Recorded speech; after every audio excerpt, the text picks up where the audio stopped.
Assalamu alaikum and welcome everyone to this live.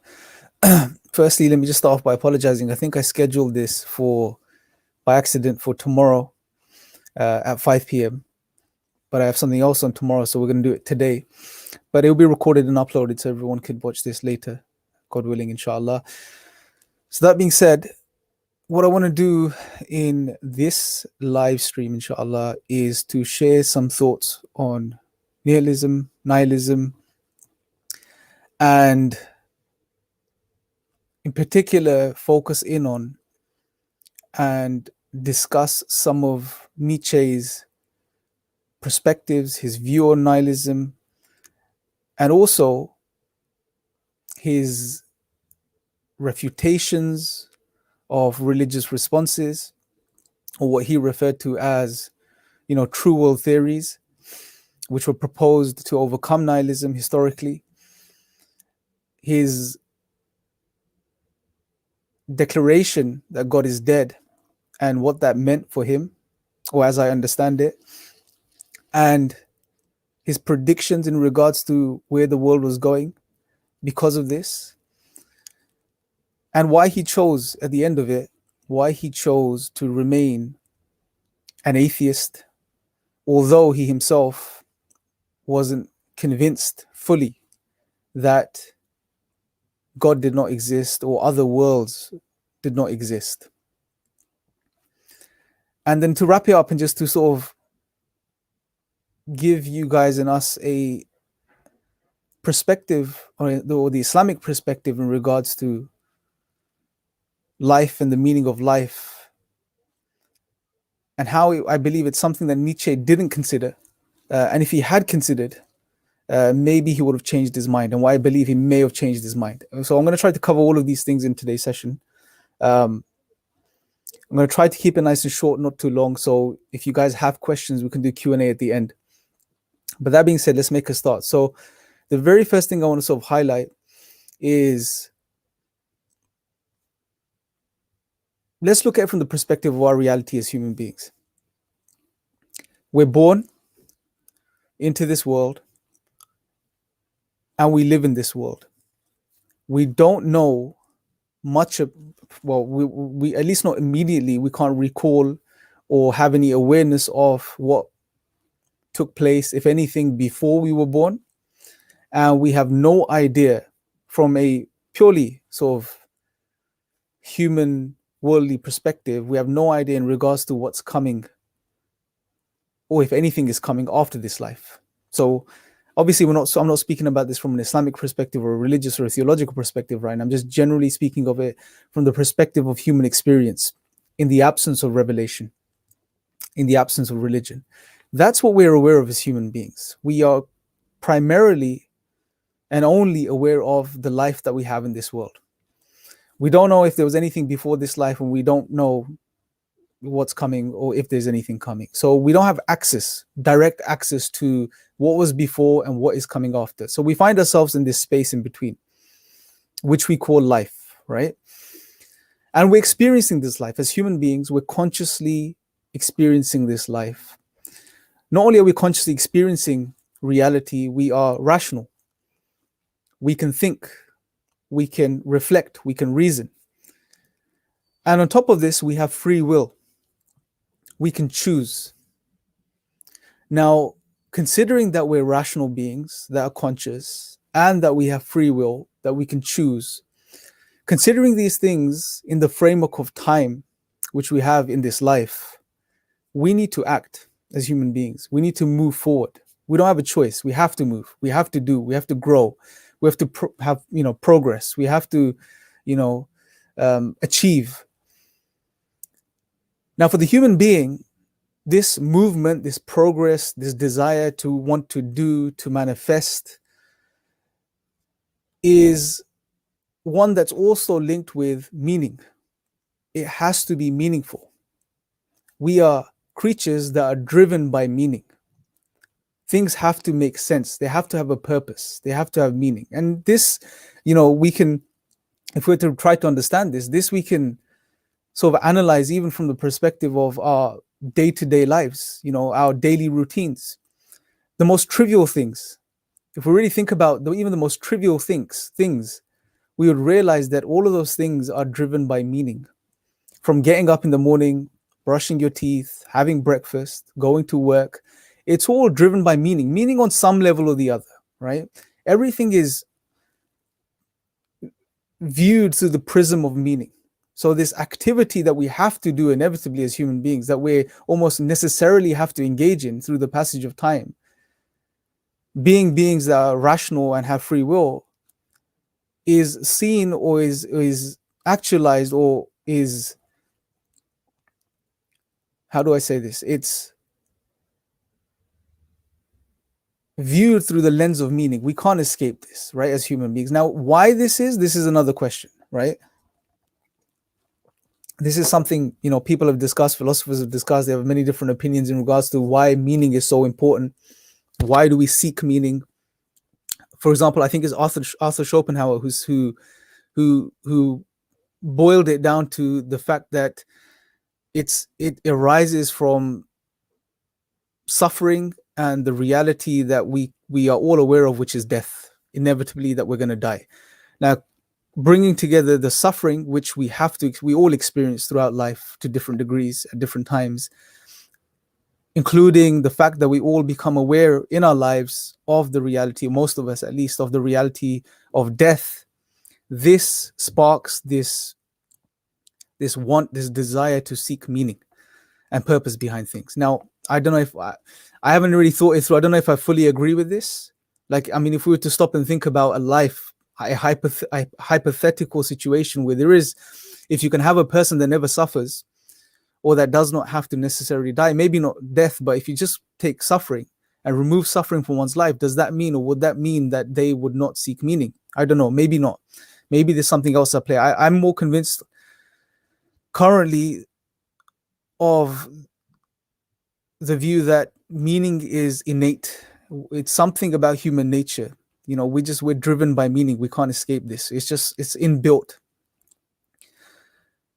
So taking this reality of the human being into consideration, that we are alive, we're conscious, we're rational, we have free will, and the fact that we desire meaning, we seek meaning behind everything. Well, even when we look at the things in the world around us, when we observe the world around us, even as scientists, this is what they do. We study the world and we try to understand the meaning behind things, at least on a physical level, and we ascribe meaning to things.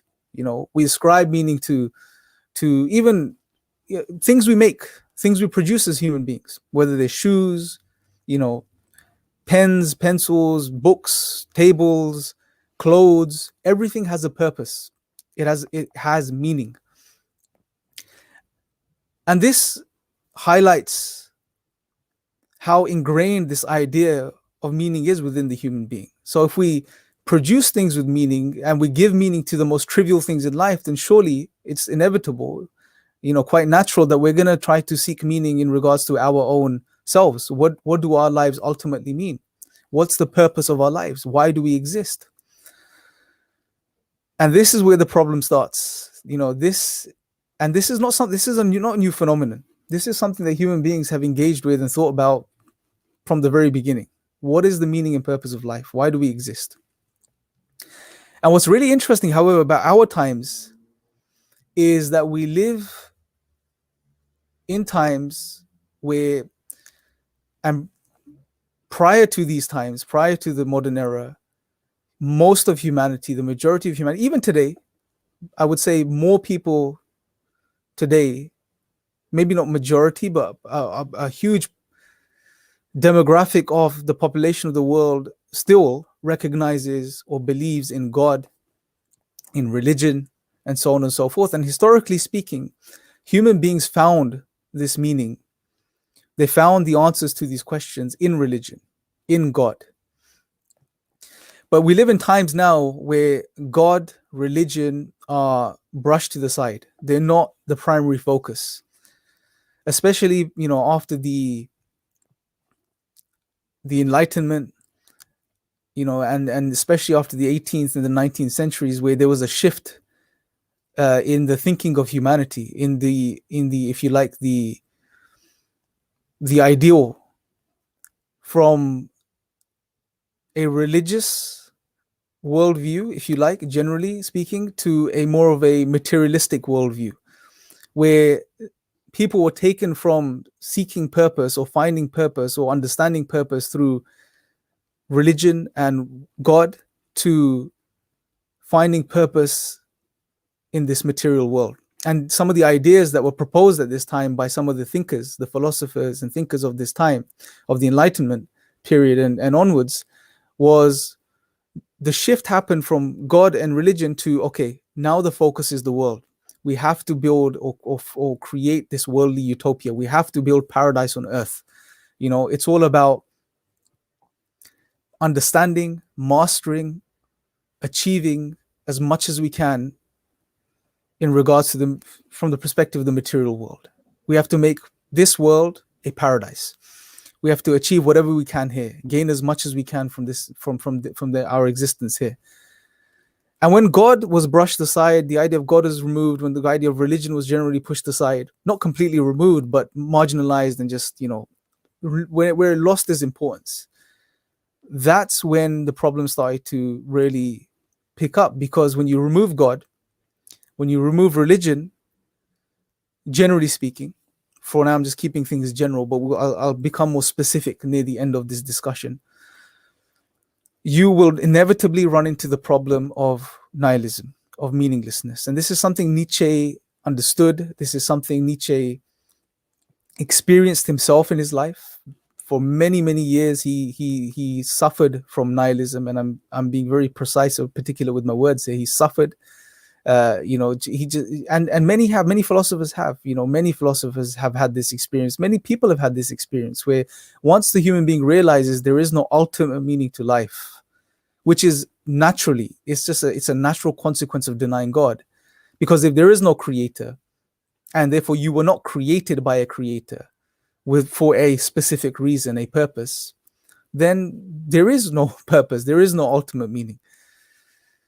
And therefore, when this realization dawns upon the human being that there is no ultimate meaning, everything is meaninglessness, my life is meaninglessness, is pointless, that causes a lot of distress, anxiety, agitation, angst within the human being. Now, this is another question and this is a very interesting question as to why this happens. Why is it that the idea that there is no ultimate meaning to my existence, why is that such a troubling idea? And it is troubling. I mean, this is something you can't deny. This is something, people have experienced and have written about and have spoken about. The idea of life being meaningless is troubling. It's depressing. It's morbid. People don't like it. It leads them to just this very dark place in their life. That's another question in and of itself. Again, is it innate? God knows best. I think there is an element of it, or it's definitely has an innate aspect to it, because we feel this way. And I think it's hardwired for a specific reason, which again, I will touch upon at the end of this live, but that's where it ends. That's where it leads you. It leads you to this very dark place in your life. And Nietzsche experienced this darkness for many years until he came up with a way to transcend this. So that's where it leaves people. And we live in a world today, as I mentioned already, a world which is, generally speaking, removed God from the picture, removed religion out of its discourse. It's focusing on the material. It's all about what we can see, what we can touch, what we can feel, what we can acquire, what we can gain, what we can make. So it's inevitable that the human being is going to run into nihilism. They may not even recognize that they're experiencing what's referred to as nihilism, but they are experiencing it. People are experiencing it on many different levels. Now, nihilism, obviously, if you were to become more specific, the philosophers have broken it down into categories. So you have moral nihilism, you have what they refer to as epistemological nihilism, you have existential nihilism. Nietzsche specifically seemed to focus on existential nihilism. And that is the type of nihilism which is to do with the self. What is the meaning of my existence? And I think it's you can even put it this way, that existential nihilism is the umbrella, and all the other types of nihilism come under it. So it's this meaninglessness that he experienced and he went through, because obviously he was a disbeliever, didn't believe in God. He actually was had real issues with religion, in particular Christianity. So when he experienced this, he went through a period of crisis in his own life, and then his solution was, his way out of it was that, the strong and the brave will have to see this as a great opportunity. So you have to shift perspectives, according to him. You have to see this as a great opportunity. No longer are you bound by religion or God to tell you what the meaning and purpose of your life is. Now it's an open playing field. You can go and make your own meaning. You can go and, you essentially, it's this type of God complex. You become God yourself. You determine what your purpose is. You determine what your goals are, what the meaning of your life is. Now, on the surface, this seems quite an uplifting philosophy. And it's similar to what some of the other existentialist philosophers also proposed, although they differed in their views and their ideas of how to overcome this. But it does seem like quite an uplifting idea on the surface. But when you dig a little deeper and you look a little further, you come to realize that this idea of making meaning for yourself is essentially a meaningless activity. Because if ultimately you mean nothing, life means nothing, nothing means anything, then what does it mean to make meaning for yourself? Right? It's something you're doing. Hamza, he puts it as, I remember he used to refer to it as if, all you're doing is you're lying to yourself. You're making things up as you go along. It's like playing, he would mention, it's like children when they're playing dress up, right? So when they wear, become wear a doctor's uniform or a police officer's uniform, that's essentially what you're doing. It's like role playing. You're just having, I wouldn't say having fun, but you're just making things up. And this whole exercise is meaningless if we're going to be consistent. So it doesn't really work. And this is something that's, some of the atheists have also proposed today and still propose today. They take from the existentialist philosophers. It seems like they're taking from the existentialist philosophers, and therefore they are using the same type of argument. So essentially it's meaningless. It's pointless. It's just this absurdity of meaninglessness. It's this vicious cycle that you can't escape. Now, what's also interesting is that Nietzsche, as I mentioned already, at least when it came to Christianity, he really disliked the idea of Christianity.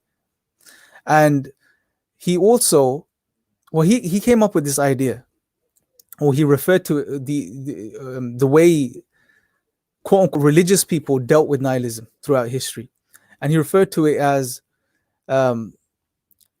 it was referred to as the two-world theory or the true world theories that these people proposed, which was the idea that what he said or suggested was that human beings, to escape from nihilism, historically speaking, would come up with the idea of alternative worlds, a true world, a true existence, which would be the complete opposite of the world that we experience and live in today.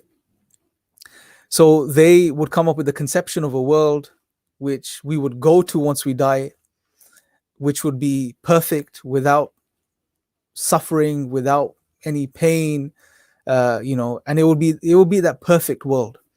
And therefore, what he suggesting was that these people were coming up with this conception to remove themselves from this whole of nihilism, of meaninglessness, of pain. So they had something to look forward to. And he highlighted this, and there was many different perspectives on these two world theories. You had Plato's version, which sort of suggested a type of existence which was real, and the world that we live in today is just an image of the real of what reality really is. And then you had more of the religious conceptions in regards to these true worlds. In particular, Christianity, he was focusing on more with the idea of a heaven which was perfect, and some a place you would go to once you would die and you'd leave this world.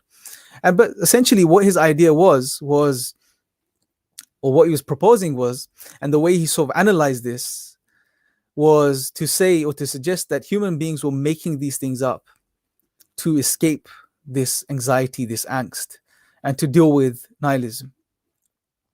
And his conclusion was that from a psychological perspective, and this conclusion, if I'm not mistaken, it was similar to what Freud himself concluded as well. You know, from a psychological perspective, human beings make up religion, make up the idea of God, make up the idea of heaven to escape the pain and suffering of this world. That's essentially why they do it. And Nietzsche was quite convinced of his analysis, although he wasn't what you'd say absolutely convinced, because at times he mentioned that, you know, that it's not impossible. It's very possible that there is a god or gods and there are other worlds. So he wasn't convinced wholeheartedly that, you know, that the other worlds don't exist, or God doesn't exist. But he seemed quite pleased with his analysis of the situation. That it's just this psychological effect, if you like. You know, the intelligent, rational human beings, they come up with these ideas to escape this pain.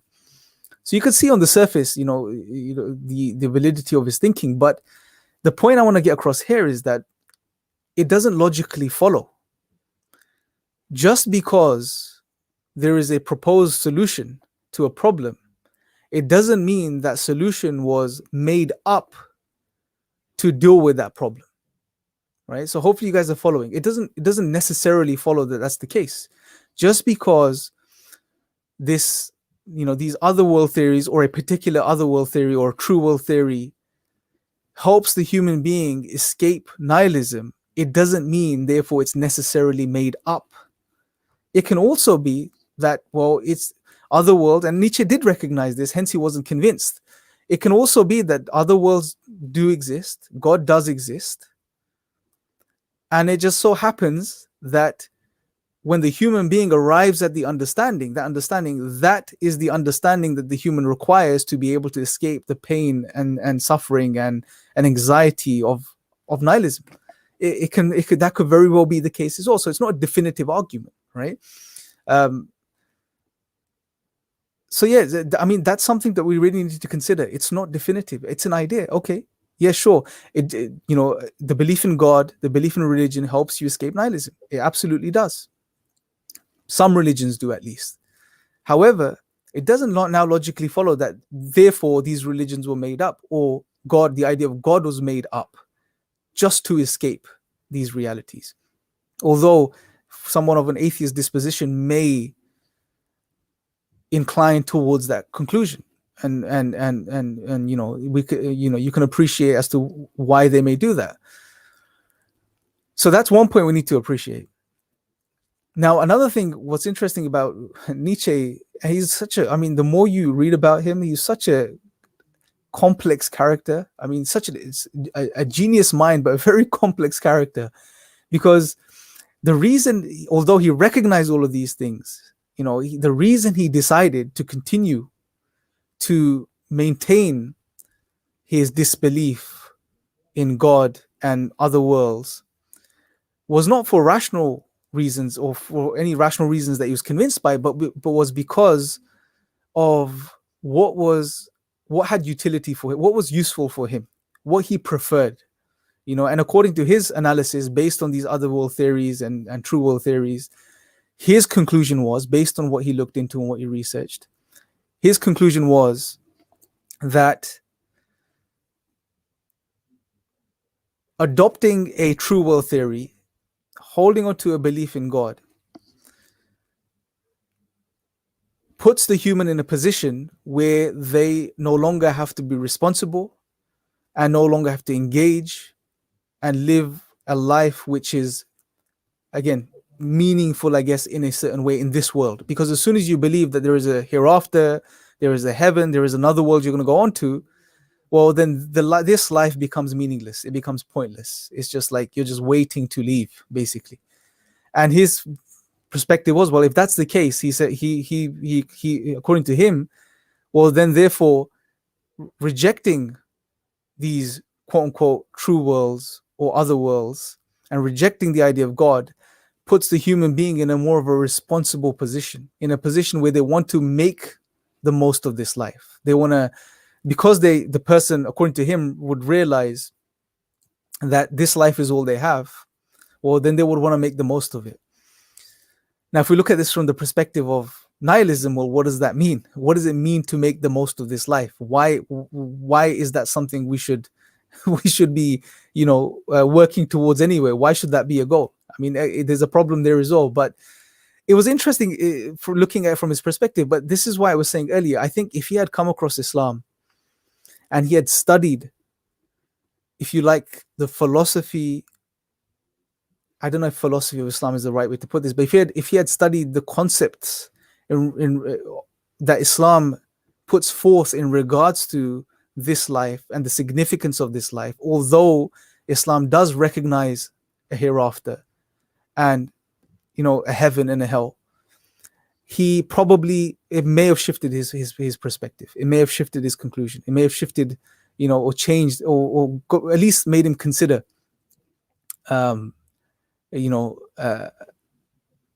he wanted to hold on to his views till he went insane, and before he went insane and died. It's interesting because it reminds me, Iqbal, I remember reading somewhere, Muhammad Iqbal once mentioned, because Iqbal was someone who read Nietzsche and actually was someone that saw a lot of value in some of what Nietzsche had to say.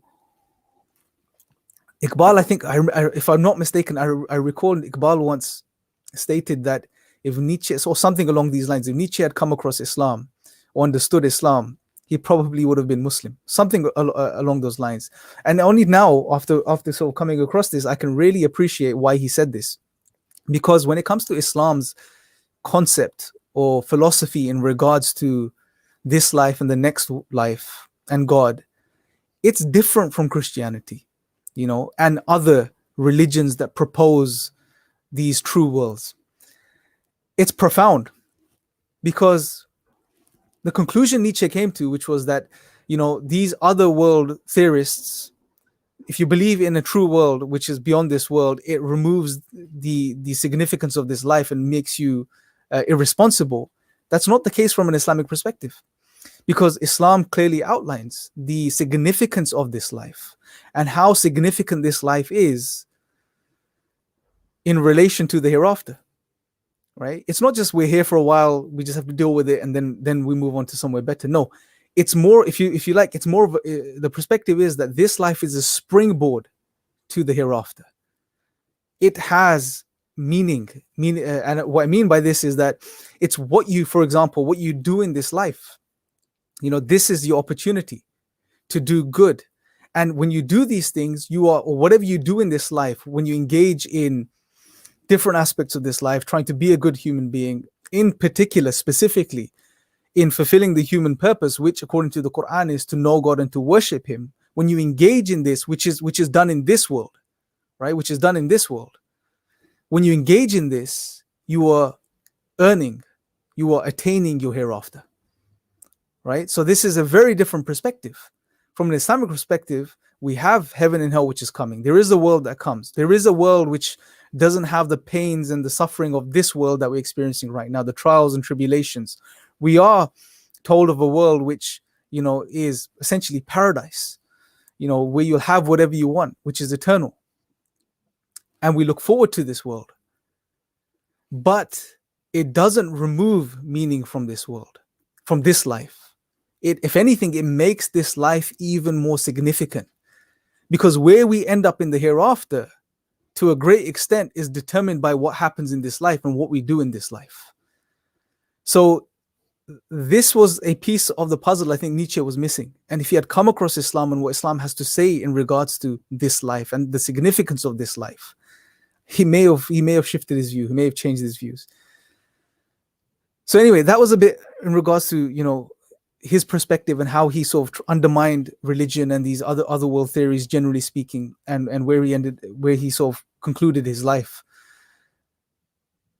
Another key thing, uh, an interesting observation by Nietzsche, one which led many, or have led some, or at least some people to refer to Nietzsche or as a prophet of this time, or to refer to him like this. It was not because he recognized that recognize nihilism or as a conclusion, or that's something that people would experience in the absence of God, but was because he predicted that this will be the future. The next couple of centuries would be the centuries of nihilism. This is where it will be rampant. Now, I don't think his predictions were that startling if you really consider what was taking place during the Enlightenment. I mean, something we discussed already in the beginning of this live. And I'm sure he was, he looked into and this was a time he lived in, and he knew what was going on, and he understood that when the world is moving towards this idea that is becoming more secular, becoming more godless, the focus is the material, and therefore it's inevitable that meaning, is going to escape us, it's going to leave us. And the direction the modern world was taking, it was going to lead to nihilism. I mean, if you knew what was going on during the Enlightenment period, it's an inevitable, it's quite an easy conclusion to come to. Not taking anything away from Nietzsche, because I don't think anyone else mentioned or predicted what would happen in the next couple of centuries, went to the extent that he did. But it was an inevitable, it was inevitable, and it is, and it's going to continue to happen, and more people are going to experience nihilism to different varying degrees in their lives, and it's going to get worse for people before it gets better. So, and even when he said God is dead, even when he made that statement in the Gay Science, he said that God is dead. What he was essentially getting at, according to the academics that actually study him, was he was pointing out this very fact that he wasn't proclaiming it in some proud way, as some atheists would, God is dead, we don't need God type of way. But he was essentially trying to suggest that, look, this is going to lead to a lot of issues and problems in the next couple of centuries, and that's exactly what we're seeing and what we're living in today. So he and this is why I think he is one of the key figures when it comes to the question of meaning. And whenever we study nihilism, we look into nihilism, and when we look into these questions, he's someone that comes up over and over again, is because of all of his views and what he experienced himself and his predictions, etc. And he wasn't the only one. I mean, especially after World War I, World War II as well, there was a movement within philosophy, the existentialist movement, where there were more and more philosophers speaking about these things. And one of the reasons, as some have highlighted, is that World War I and World War II exposed this irrational aspect of reality, this disordered aspect of reality, bloodshed, murder, chaos, all of these things, and people were starting to really question life. What is it all about? And this is what people are looking for answers. That, coupled with obviously modernity and the shift that took place from the vertical plane to the horizontal plane, the focus, this led to a lot of people questioning, and hence we had these philosophers talking about life and the meaning of life, and how we deal with nihilism and all of these types of things. And they proposed many things, like living responsible lives. Jean-Paul Sartre was someone who really focused in on the idea of responsibility, and even people like Jordan Peterson today. I believe one of the reasons he has some phenomenal things to say, and he has a lot to contribute, especially to the world that we live in today, because people are experiencing this. People are living lives that are meaningless. And if you look at a lot of what he says, it's very similar to what the existentialist philosophers were saying a century ago. That to escape nihilism, you have to be responsible. You have to take responsibility, and that's how you deal with suffering, and so on and so forth. So, to wrap things up, I guess, to bring things to a conclusion, we live in times of meaninglessness. The Achilles heel, if you like, of modernity is nihilism. It's meaninglessness, because we've turned away from God, we've turned away from religion, and therefore we are lost. We no longer know who we are, what our true purpose is, what's the meaning of our lives. We give ourselves meaning. We have aspirations, we have goals, we have all of these things. But we, somewhere deep down inside, although we may not be able to articulate it, we realize that these are just ephemeral ideas. These are just things we're making up as we go along. And it's just not good enough. We need to, human beings have this innate yearning to find meaning, to know who they are. And you're not going to find it in the absence of God. Sure, in the absence of God, there may be other perks, right? You have, as the existentialist said, you have freedom. You can pick and mix and design your own reality, your own trajectory in life, etc.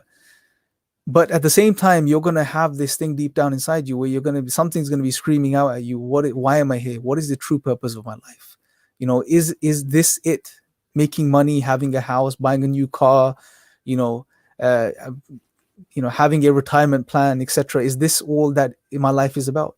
So there's always going to be this tension. How do we escape this tension? Like I've said, you're not going to find the answers. You may find temporary solutions, you may find patches, you may find things that may get you by, but you're not going to find a temporary solution in the absence of God. And I'm not just saying this, as a person who tries to follow a religion or tries to be a Muslim, and like everyone else struggles time to time. I'm saying this from the recognition that this is inevitable. I've spent a lot of time thinking about this. And what led me to think about this was my personal experiences as well. I dealt with nihilism. I've experienced life being meaningless and the consequences of that for close to a decade. And I've gone through what the existentialists have to say and have said. I've gone through what the atheists today are saying. I've gone through what atheism as a philosophy, a worldview, whatever you want to call it, a lack of belief. I've gone through the implications of atheism. And you can do this for yourself. But what you will realize, and the conclusion you will come to, is in the absence of God, when you deny God, essentially what you're saying or suggesting is, if there is no creator, everything is meaningless. It's an accident. Essentially, it's an accident. And if everything is an accident, which includes us as human beings, then everything ultimately is meaningless. You're not going to be able to find ultimate meaning in the absence of God. And therefore, you have really two choices. The first is you acknowledge this. You stop denying this reality. You acknowledge this. And you just try make it work. And you just keep just trying to make it work, And the other option is, well, you recognize that you're not going to find ultimate meaning on atheism or any other such perspective. Yet you as a human being have this innate drive to seek meaning and purpose. And it's strong. It's very strong. And not only is it strong, when you can't find meaning, it has some negative repercussions. It has a negative effect on your being, on your life, on the quality of your life. It's significant. It's not just something you can brush aside. And you realize this, and then you go look elsewhere. You open your mind. You look beyond atheism. That's something you can do. Those are the only real two options you have.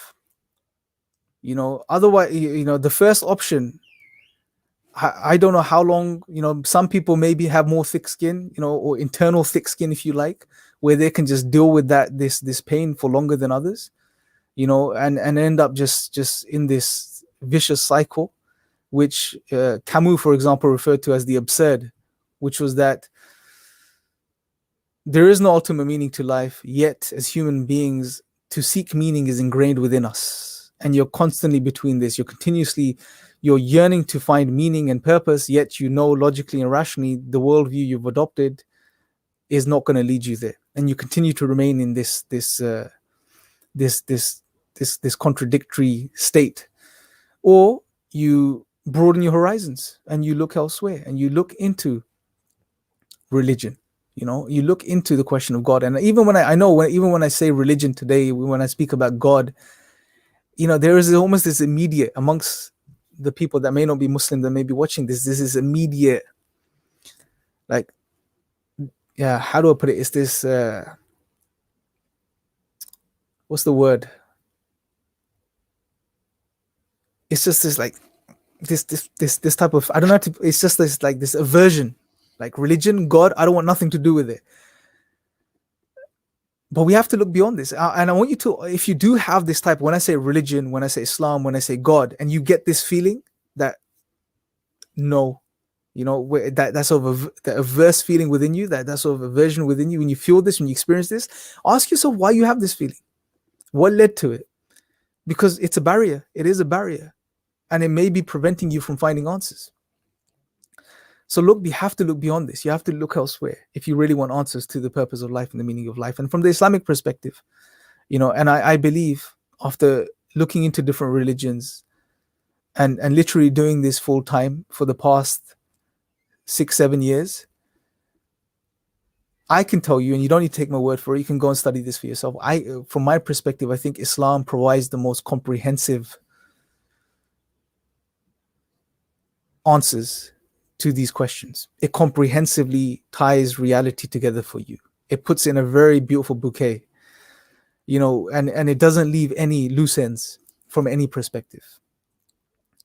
Because it tells you what the purpose of your life is. God says in the Quran that He created us for no other reason except to know Him and to worship Him.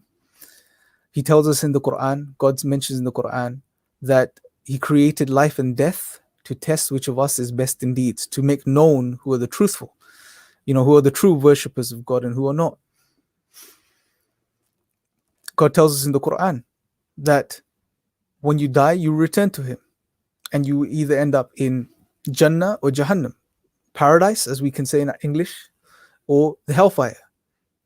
And that is determined by what you do in this life, therefore revealing the significance of this worldly life. How you engage in this life. Do you recognize your Creator? Do you use your intellectual faculties and all of the abilities God has given you to seek Him out?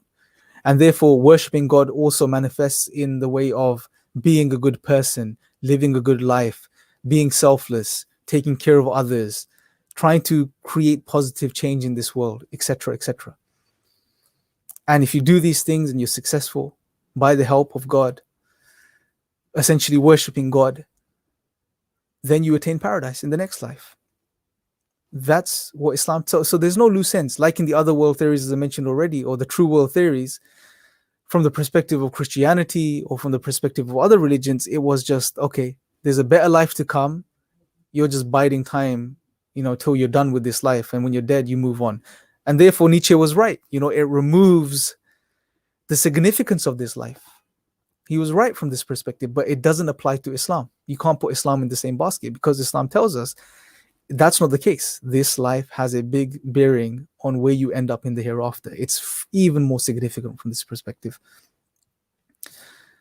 So yeah, just wanted to sort of share these thoughts with anyone, and especially if you're a non-Muslim, someone that's, really looking into these questions, is experiencing, this void within them, is experiencing nihilism, meaninglessness, is looking for answers. I would definitely encourage you to look into Islam.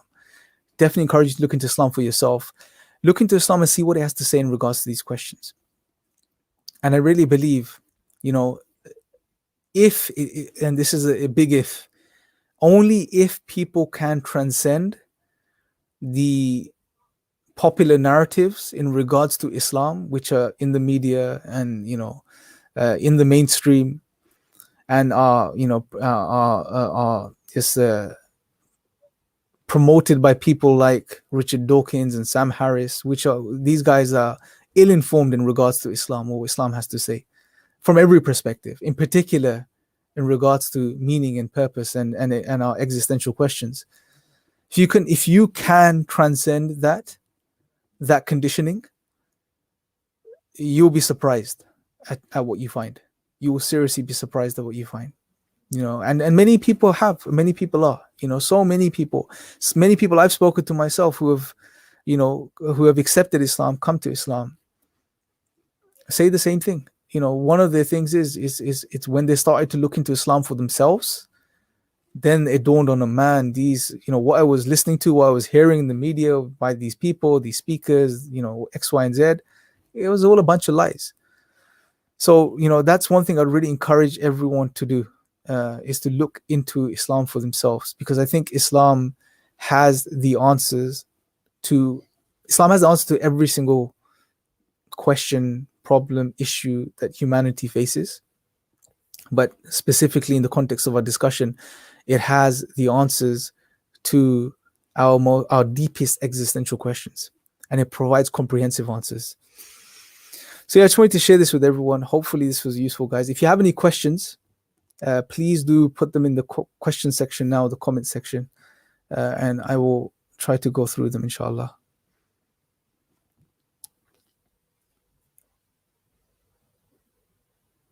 Okay.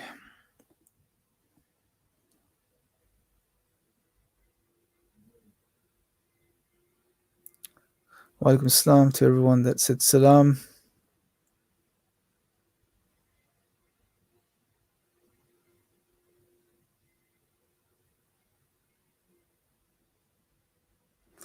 So Abdul Rahman says, that's true, but why don't people look into religion more or into revelations more? I think some of the reasons I covered already. I think it's because it's not socially acceptable. And what I mean by this is that it's almost like a something that's frowned upon by people. And we are, to a degree, social creatures. We live in social environments, and therefore, our life's a testament to this. Many times we'll be doing things, buying things, wearing things, which we do because they're socially acceptable, because they're accepted by others. So we follow society and social norms much more than we think we do, and subconsciously as well. So I think it's just not popular, and that's obvious. Religion, God, the narrative is these are ideas of the ancients. These are ideas of uncivilized people.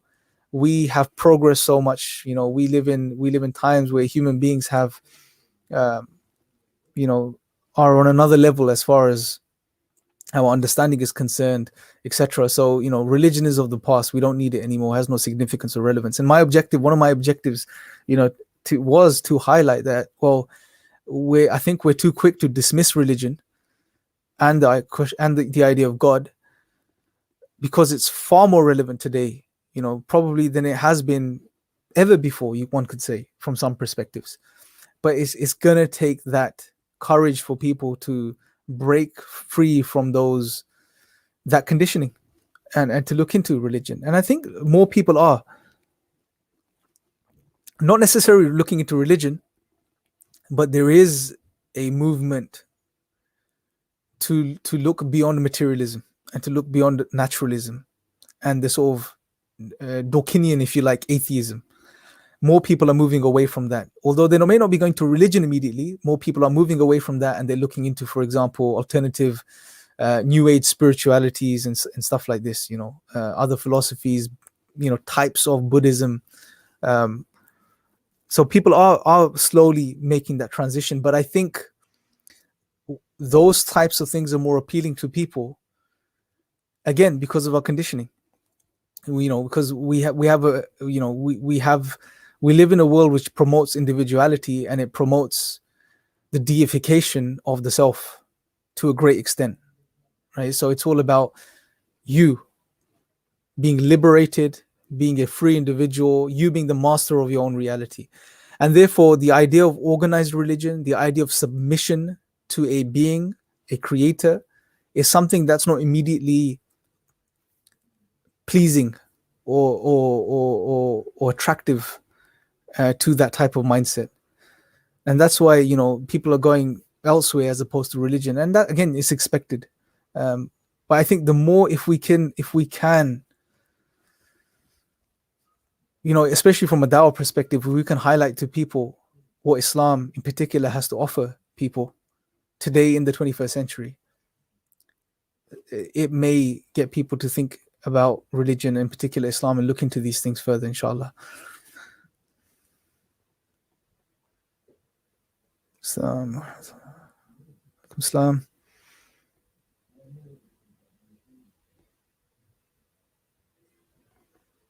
Okay.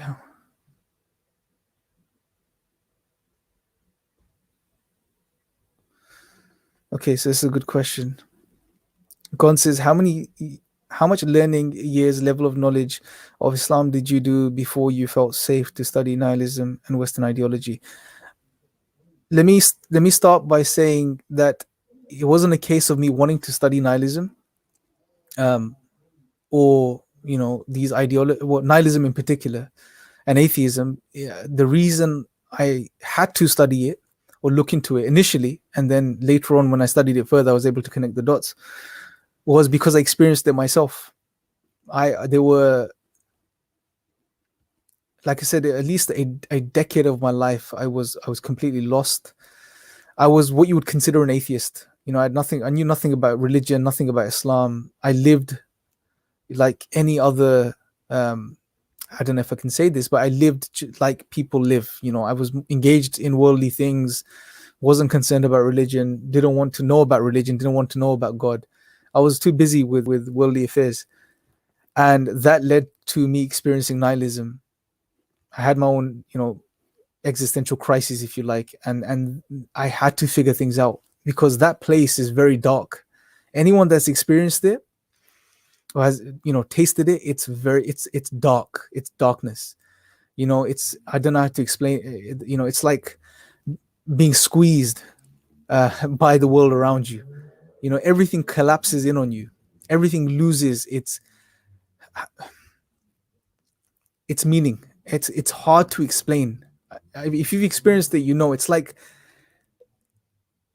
you look at the world around you. It's like suddenly one day you wake up and you look at the world around you, and the things you recognized, you still know, you still recognize, but that meaning is gone.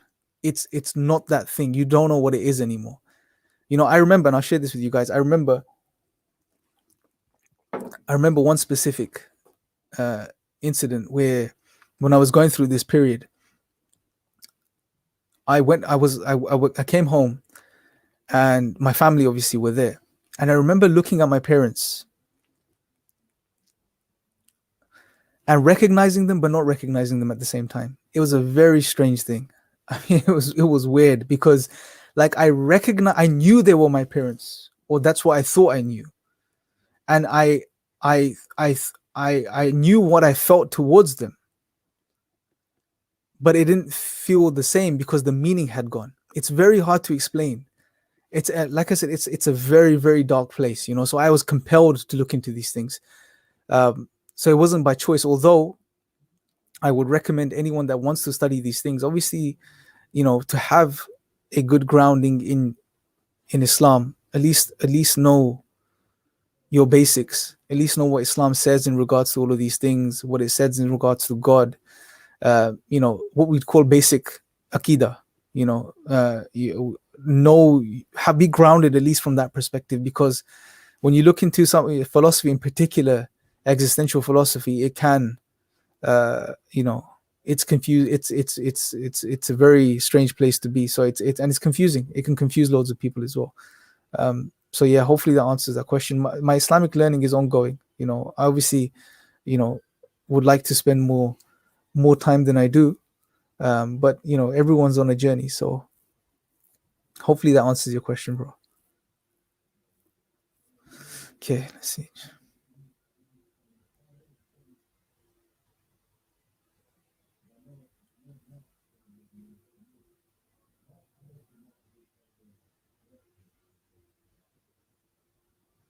This is an interesting comment.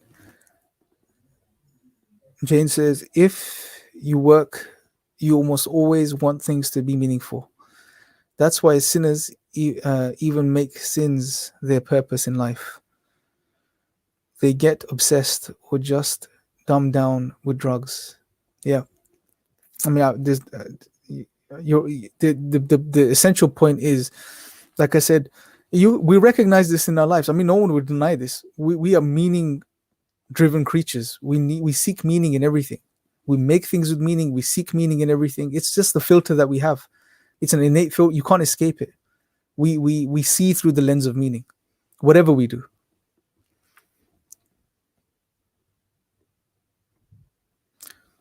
Muhammad Rafi says, "Do we have complete free will or limited amount of it?" I don't know. I don't want to. I deliberately didn't delve into that. I just wanted to bring the idea of free will into today's discussion or mention it because I think free will plays a role in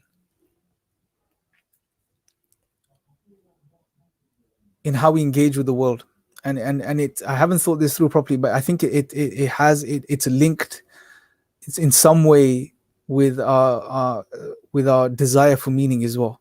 Because if we have it's free will, what does free will mean? I mean, it's the ability to choose, to actualize, and that is a great power, right? I mean, it's a gift, and it's something that human beings, we want to therefore manifest. We want to do, and we want to sort of grow and develop and do different things, etc. So there is some link there. But as far as your specific question, I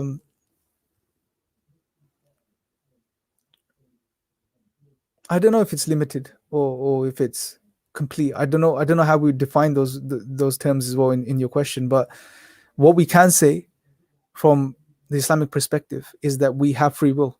Allah has given us this. We chose to bear this covenant. Basically, Allah created us with free will to choose, and therefore we choose sometimes to do good and sometimes to do we do bad, and we have our rational faculties to govern it, our intellects to govern it. As far as how we can contextualize this free will and how we the limits of it, I don't know. Allah knows best. I haven't looked into it. But yeah, hopefully that sort of addresses that point. If you have more of a specific question, do let me know, bro, inshallah. Unless I've misread your question.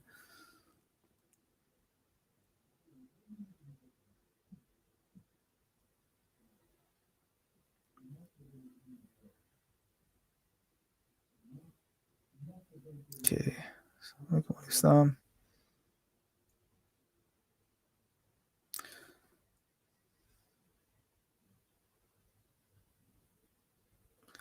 Hayan, Jazakallah khair. Wa alaikum salam, bro. Good to see you too.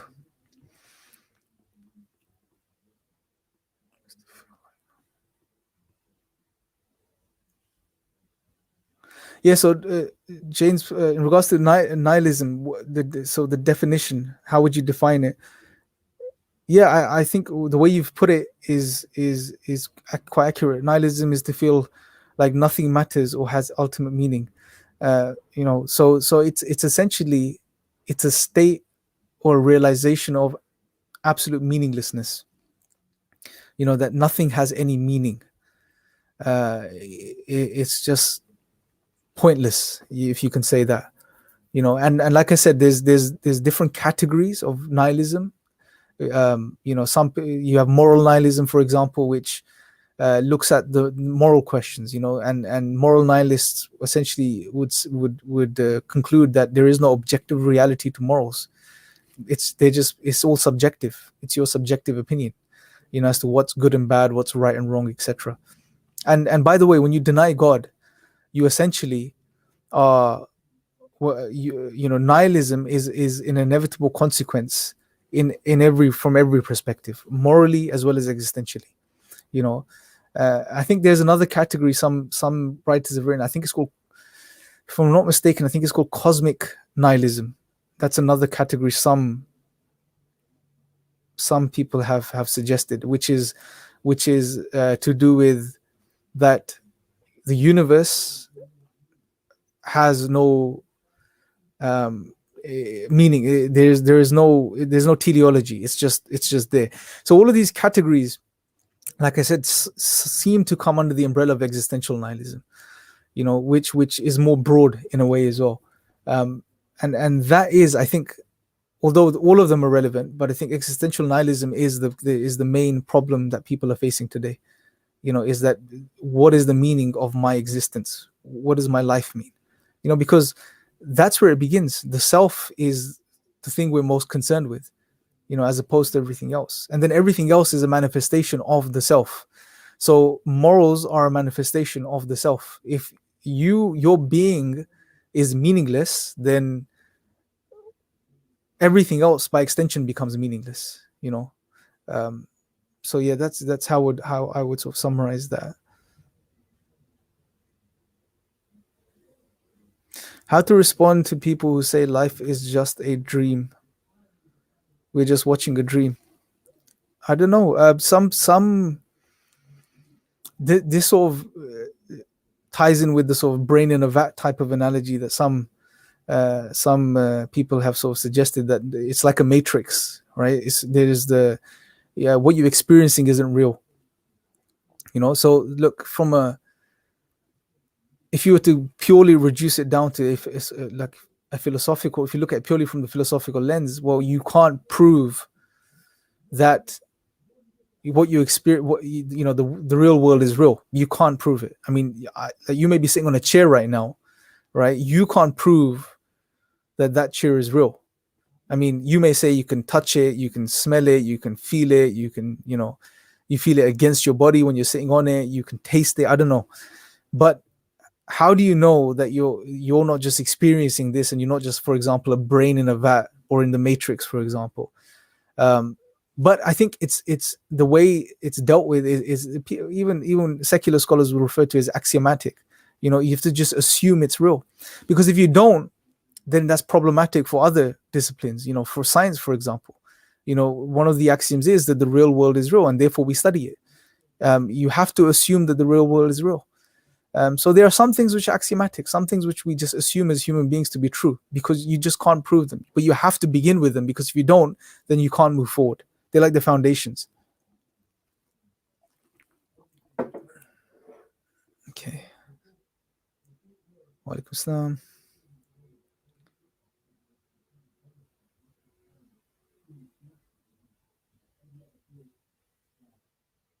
Okay. Such thoughts.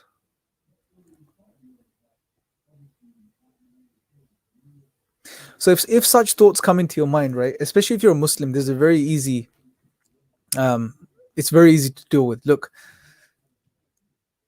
we just refer back to what Islam says. That is the greatest authority. Allah is the greatest authority. What Allah says is true. What comes from our limited minds may be true, may not be true. So what Allah has told us, that He created, like I mentioned the ayah earlier, as one example. The Quran is full of such examples. Allah says He created life and death for a purpose, which is to test us. So life and death are real. So us being alive is real. It's something that's created by God. It's as simple as that. It is a problem for those that deny God. Absolutely. There's no certainty, although you will have to assume it as axiomatic. But if you really get into the nitty-gritty, you can easily lose yourself. But for a Muslim, it shouldn't be difficult at all. What has Allah told us? Allah has told us these things are real.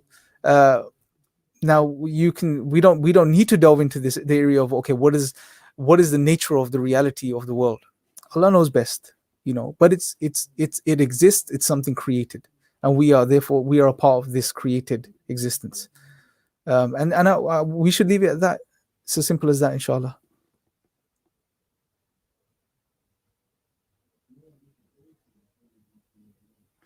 So Kay says Nietzsche wasn't a nihilist. He condemned nihilism. Yeah, see, the thing about Nietzsche is it's almost like I said, he was a very complex character.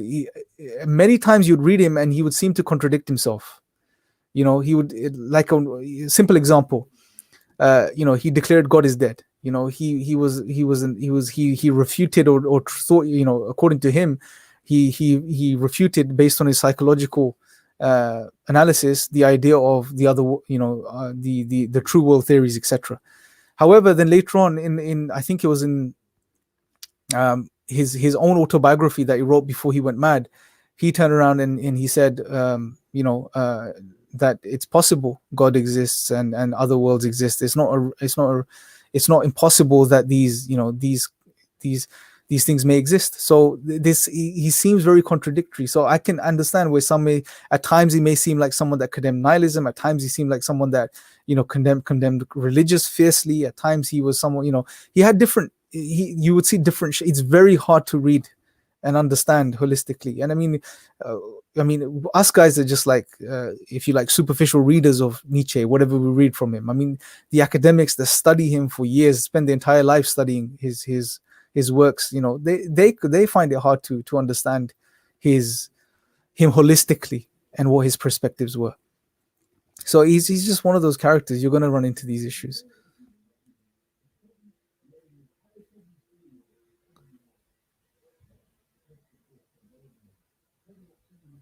Okay, so here's a good question. ITZ says, what is your response when an atheist comes to you and says, I searched books and pages of evidence of the existence of God, but I was not convinced. And I searched for Islam and I was not convinced. I would have a discussion with them. Okay, so what first thing I'd like to know whenever you are going to a discussion with an atheist, what would you consider as sufficient evidence which would convince you? It's very important to understand this, because different people have different conceptions in regards to what they consider valid evidence, and what they consider would be the level of evidence which would convince them.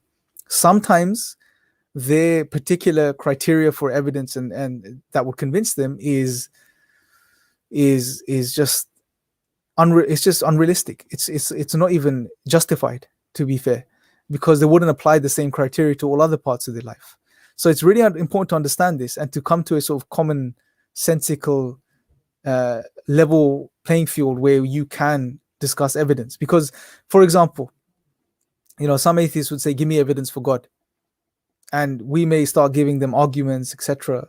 They won't be convinced. Well, we haven't understood what is evidence for them, because for some atheists, what they may consider as evidence is empirical data. Probably many atheists, right? Some form of empirical data that proves the existence of God. Now, if we were to know this early on in the discussion, one thing we can highlight to them, well, look, empirical data doesn't work everywhere. I mean, when it comes to the question of God, we don't believe in a God that's a part of his material world, right? He created the material world. He's not a part of it. And therefore, to ask for empirical evidence for the existence of God is just ridiculous. It's silly, right? Because you can't put God in a test tube, right? It doesn't make any sense. Science doesn't have a foot in the door when it comes to these questions, because it's limited to what's physically tangible, what's observable, what can be studied via the human senses. So that's what I would do: find out what they consider to be evidence, and if their understanding of what is sufficient evidence is incorrect, then to correct that first, and then to continue with that discussion. That's what I would do.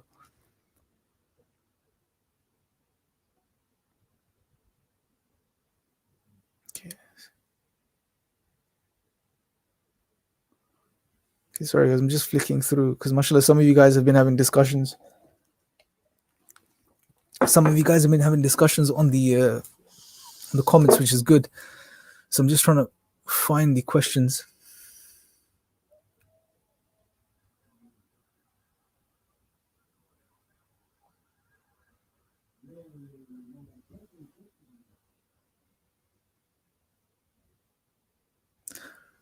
So theists say to atheists, what is the purpose of life? I say, well, worshipping a god in this and afterlife is your purpose.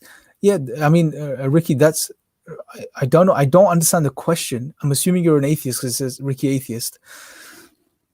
If you could just clarify your question, I would love to address you.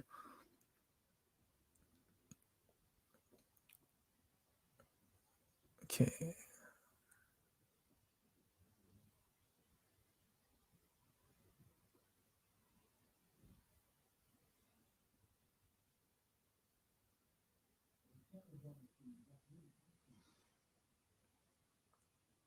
Okay, Ricky's atheist says God is impossible. If you're still there, Ricky, please let me know why you have concluded, what's led you to that conclusion. God is impossible.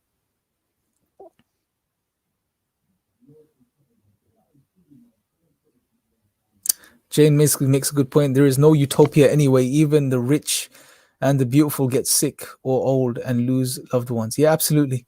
I mean, this whole, it's a failed project if you think about it, or that idea is a failed idea, because there is no paradise on earth.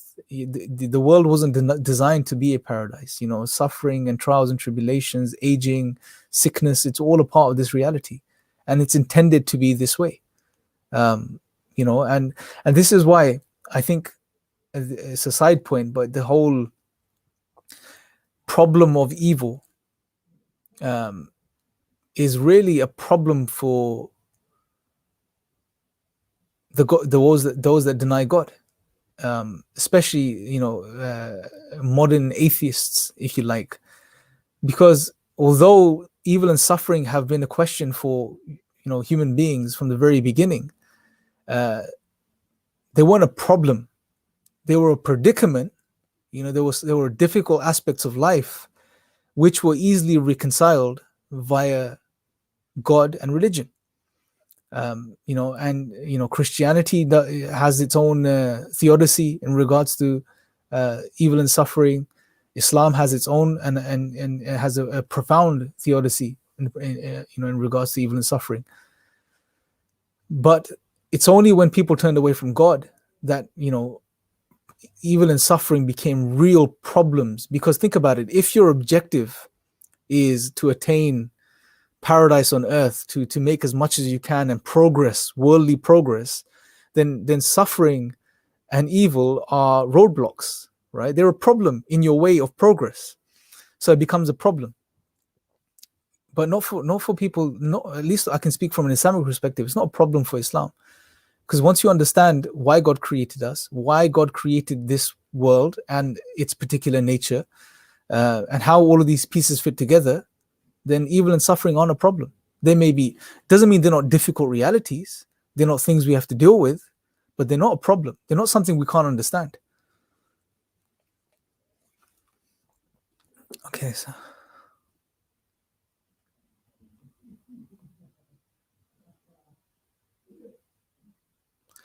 so social stigmatist says nihilists may not care about anything, but the fact that they don't care about anything makes them care about something. Yeah, it's a very good point. But another thing, what's really interesting is that people do care. Even nihilists care about things. And I think that is one of the factors which leads to nihilism being so difficult and painful. At least one of the contributing factors to the pain and the darkness that's experienced through nihilism is the fact that your being cares. You care about yourself, you care about your family, your loved ones, you care about your life, yet you have ended up in this hole, which is telling, there's a voice within this hole which is telling you it's all meaningless, it's all pointless, but you care. So it's this dissonance that I think really adds to um the pain that you experience on nihilism, and the discomfort, because it goes against human nature. you know I mean, look, put it this way. Here's another way of looking at it. If you look at it purely from a biological, a naturalistic biological evolutionary perspective, none of this should happen technically, because everything about us should be geared towards survival and reproduction.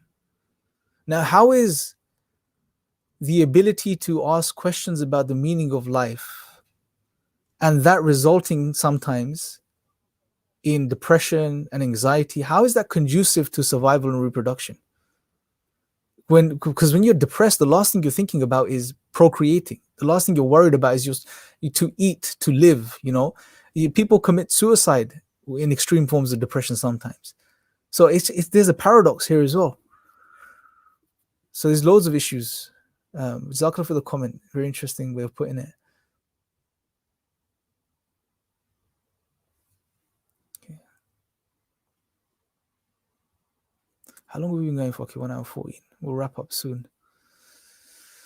Impossible. The essence doesn't.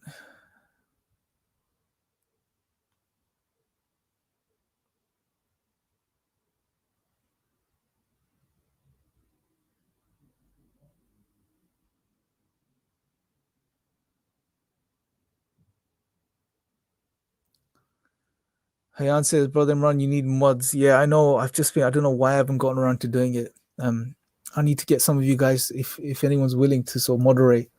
But I don't have to do it. I haven't figured it out yet. As soon as I do, I will definitely add that feature in.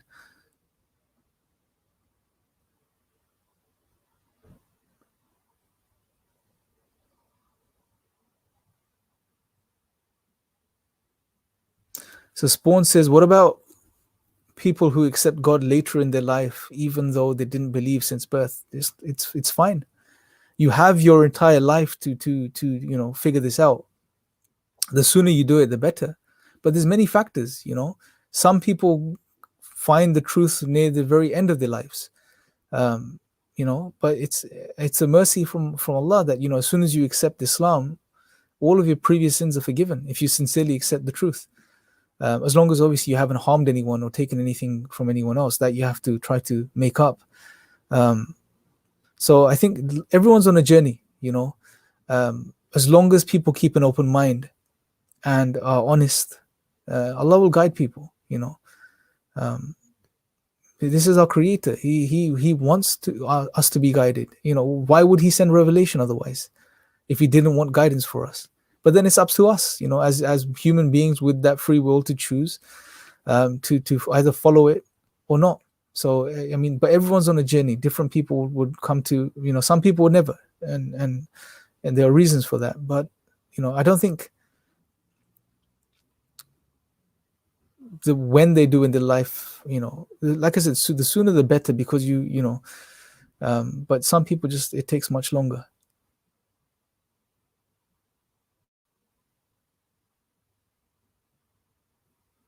Okay.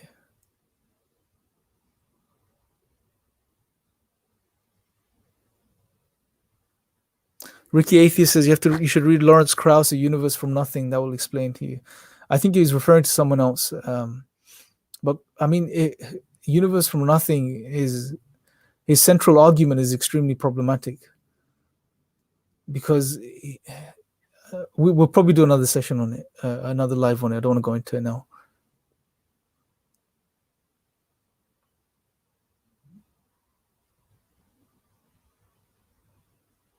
I'm reading Quran.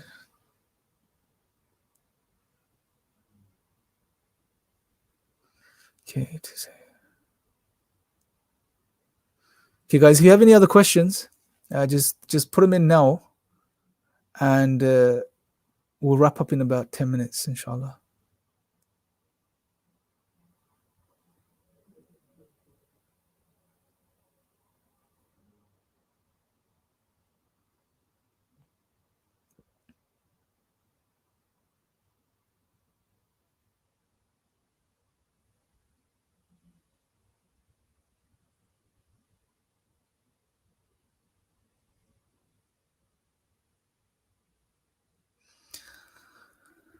So Hassan says, how do you deal with nihilism and depression caused by a multitude of people oppressing you physically and verbally, and how to let go of constant anger and ill feelings towards those oppressors?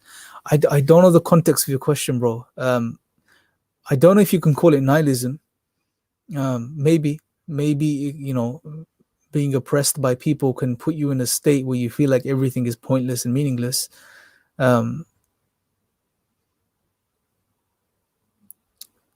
Yeah, I don't know. I think as a general thing we should all try to do is, it goes off into a totally different topic, but I think the oppression is wrong in every sense. We need to, maybe one of the things you could do is remove yourself from that situation if you can. That's probably the best thing you could do to start with.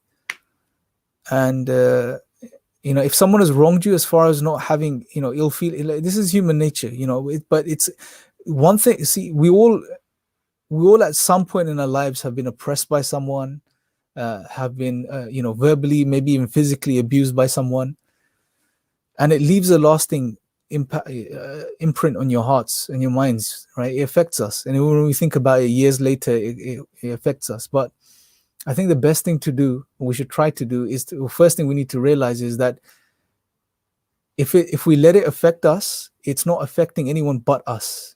So why let what someone did out of ignorance or stupidity years back affect your life even when they're not around. So you're giving them power. Don't give them that power. I mean, things happen in life, and sometimes you understand the wisdom behind them, the reason why they happen. Sometimes you don't. Best thing is just to realize that it's only negatively impacting yourself, and just try to move on. Take the positives from it, if there's any, and then just move on from there. That's, I guess, a few thoughts in regards to that.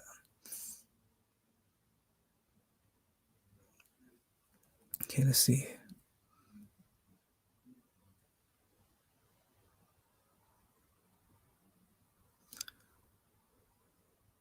Gator man, I think that's how you say your name. Jazakallah khair, bro. May Allah bless you. So how do you, okay, let's take this as one of the last questions. I think there's another one above it. Okay, let's do this one first. How do you deal with people that keep insisting that there is a created God? Okay, that's a good question. Now, the very first thing I would do with such individuals is to first determine whether they acknowledge God or not. Okay, because that's the fundamental question. If you don't believe in God, then to question the origin of God is a superfluous, pointless activity, right? It's silly. Unless, if you believe in God, then this question makes sense. Okay, so that's the very first thing you would need to do, is determine whether the person that's asking you the question, or being persistent in saying that God is created, do they acknowledge that there is a God? That's where you need to start, right? Because otherwise, this question is pointless. It's meaningless, right? It's like saying, there is no bottle of water on the table, yet someone is asking you, where did that bottle come from? There is no bottle to start with, right? So determine whether they believe in God or not first. If they acknowledge that there is a God, they say, yes, I believe in God, then they can ask that question and you can address that question. Otherwise, you'll just end up in this pointless discussion. If they acknowledge God and say, God, okay, fine, I acknowledge God exists. As a Muslim, how would you answer it? There's a few ways you could do it. The most simplest way and the easiest way is just to tell them that we don't believe in a created being. We don't believe in a created God. Because by definition, God is the all-powerful, the creator, the one that's not dependent on anything or anyone. As soon as you say God is created, there is a dependency. Is dependent on something bringing it into existence. Then that therefore no longer is Allah. That's not who Allah is. Allah is independent. He's as-samad, the one that's completely independent, free of need, and everything is dependent upon him. And therefore that necessitates that God must be eternal from our perspective as Muslims. That's how I would address it. Keep it simple.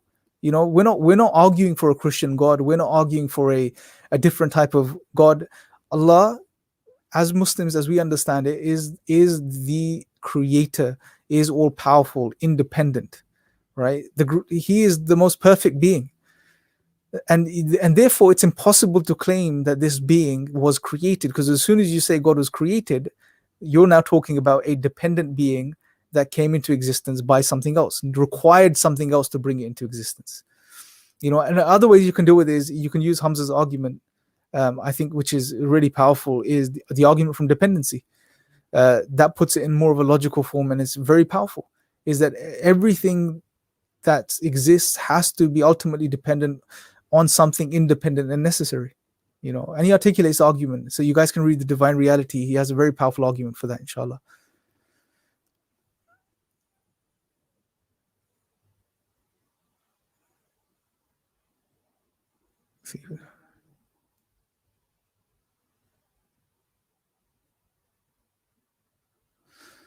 Sayyid says, what do you recommend for people diagnosed with sociopathy and psychopathy who don't care and don't understand emotions and value life and where it comes from, to believe in God and care? Now, this I don't know where to start with. I don't think it's not a question for me, bro. This is a question for a trained professional, because when it comes to psychological disorders, there's a vast spectrum, and you can't put people in the same category. There will be people who suffer from depression, which stems from a type of existential crises.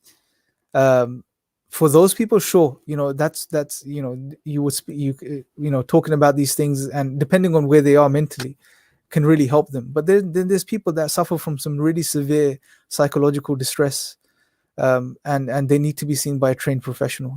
It's beyond someone that's not specialized in psychology, or as a psychiatrist. So I wouldn't delve into answering this question any further, bro.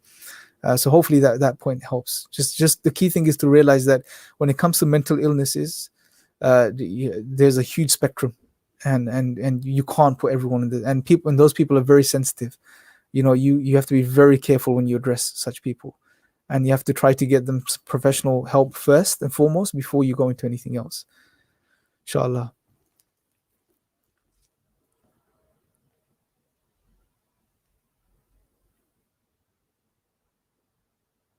Yeah, Farrell, Jazakallah khair. Ask the question to Muslim psychiatrist.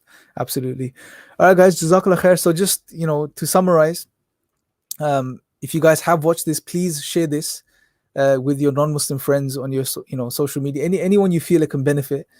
And yeah, just as concluding remarks, if you are a Muslim, and it's something I've been thinking about myself, we can end up in a very sort of a strange place as well as Muslims sometimes, because we may, especially in the environment that we live in, where we may acknowledge Islam, call ourselves Muslim, and so on, but the way we're living and the things that we're doing, we're actually not living like Muslims. We are living no different than an atheist, right? Or someone just of a purely secular disposition. Where we're actually living the same lives as them, and therefore some people may end up experiencing a type of nihilism even when they're Muslim, because it just and this is why it's very important to live Islam as much as you can to the best of your ability. Islam means to submit to the will of God, to the will of Allah subhanahu wa ta'ala, and that submission requires things from us. It requires that we not only acknowledge certain things and believe certain things, but we do certain things. And we have to try to do this, and it can be extremely difficult, especially in the environment that we live in. And I know many Muslims experience this and stuff and find this challenging. It is difficult, to live in an environment where, which is going in the opposite direction to what Islam is telling us in many ways. So it's very important to practice Islam honestly to the best of your ability. We have to try to do this. Otherwise, we may, face some of the same issues and problems as, those that don't believe in God do. And some of us probably have already. So it's very important to keep that in mind as well, inshallah. Guys, we'll wrap up here. May Allah bless you all. I will speak to you guys next time, inshallah. By the way, before I wrap up, just as a quick note, we have a live stream on Wednesday, tomorrow, with Hamza Ali Abbasi on the Quran. Inshallah, we're going to have a discussion tomorrow, which is going to be quite interesting. So definitely check that out. And I'm planning a live stream with brother Nadeem Ashraf. I haven't had him on for a while, and we're going to be talking about something quite interesting, inshallah. I won't mention it right now. So definitely check those out. It's tomorrow and Thursday, and I will speak to you guys then. Assalamu alaikum. Jazakallah khair, guys.